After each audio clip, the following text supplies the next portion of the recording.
Students, आज new Mahatma source of knowledge में हम कक्षा 12 की 9वीं poem stopping by woods on a snowy evening का अध्ययन करेंगे, जो रॉबर्ट फ्रॉस्ट के द्वारा कंपोज की गई है। ऐसा माना जाता है कि रॉबर्ट फ्रॉस्ट अमेरिका के राष्ट्रकवि हैं। इन्होंने अपनी अधिकांश कविताएं प्रकृति नेचर के ऊपर कंपोज की है। इनकी कविताओं की भाषा बहुत ही सरल है और इन्हें कई बार अमेरिका का श्रेष्ठ पुरस्कार भी प्राप्त हुआ है। तो आइए टेक्स्ट देखते हैं। कवि कहता है, whose woods these are. Woods means जंगल, लेकिन यहाँ पे एक ऐसे स्थान से तात्पर्य है जो वृक्षों से घिरा हुआ हो और जिसके आसपास कोई मकान या आवास न हो। कवि प्रश्न पूछता है कि हुज वुड्स दीज आर, ये जंगल किसके हैं, अर्थात पेड़ों से घिरा हुआ स्थान किसका है।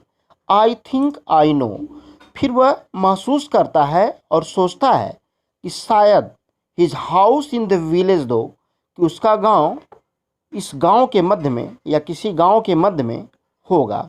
द विलेज मीन्स उस स्थान से दूर किसी गांव से तात्पर्य है। Whose woods these are, I think I know, ए वृक्षों से घिरा हुआ स्थान अर्थात जंगल किसका है।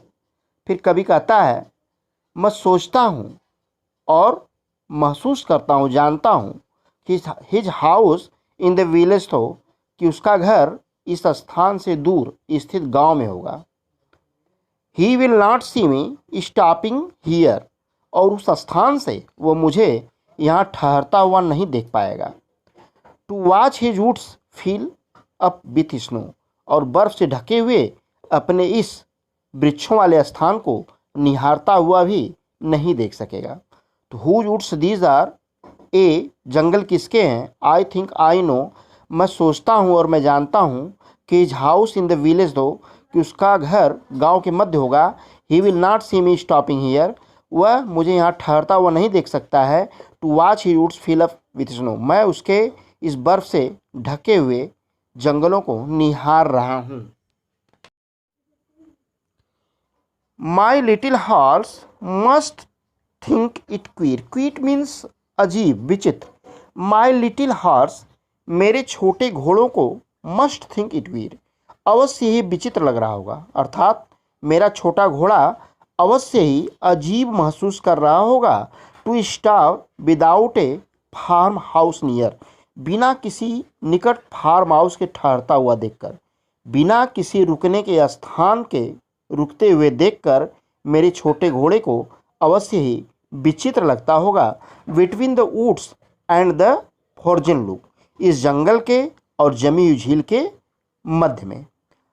The darkest evening of the year, और आज की ये जो शाम है, आज की जो यह रात है, वह सबसे अंधेरी रात है। तो my little horse must think it queer, मेरा छोटा घोड़ा अवश्य अजीब महसूस कर रहा होगा, अवश्य अजीब सोच रहा होगा।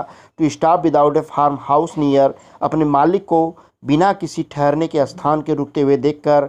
Between the woods and frozen lake, इस जंगल और जमी हुई झील के मध्य में। The darkest evening of the year, इस वर्ष के सबसे अंधेरी शाम में। आगे कवि कहता है, he gives his harness bells a shake. Harness means सजावट की, बेल्स माने घंटियों, सेक माने हिलाकर। He gives his harness bells a shake, वो अपने सजावट की घंटियों को हिला करके संकेत देता है। टू आस्क, पूछने के लिए। If there is some mistake, कि क्या कोई भूल हो रही है। The only other sound the sweep, और दूसरी जो आवाज़ है, यानी उस सजावट की घंटियों के अलावा जो दूसरी आवाज़ है, the SVEEP of easy wind, वह आसानी से चलने वाली हवाओं की है। ऑन डाउनी फ्लैक, जो बर्फ़ के गिरने के स्थानों से चल रही हैं। बर्फ़ के गिरने के स्थानों से चलने वाली हवाओं की आवाज़ वह दूसरी आवाज़ है। आगे कह रहा है कभी, द वुड्स आर लवली, ये जो जंगल है, वृक्षों से घिरा हुआ स्थान है, और लवली बहुत ही प्यारा है। डार्क एंड डीप, घना है और गहरा यानी विस्तृत है।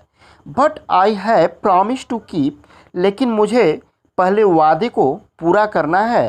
And miles to go before I sleep, और मुझे सोने से पहले, आराम करने से पहले मुझे मीलों जाना है। And miles to go before I sleep, और मुझे सोने से पहले मीलों जाना है। The woods are lovely dark and deep, ये जंगल बहुत ही प्यारे, घने और विस्तृत हैं। But I have promise to keep, लेकिन मुझे पहले अपने वायदे को पूरा करना है।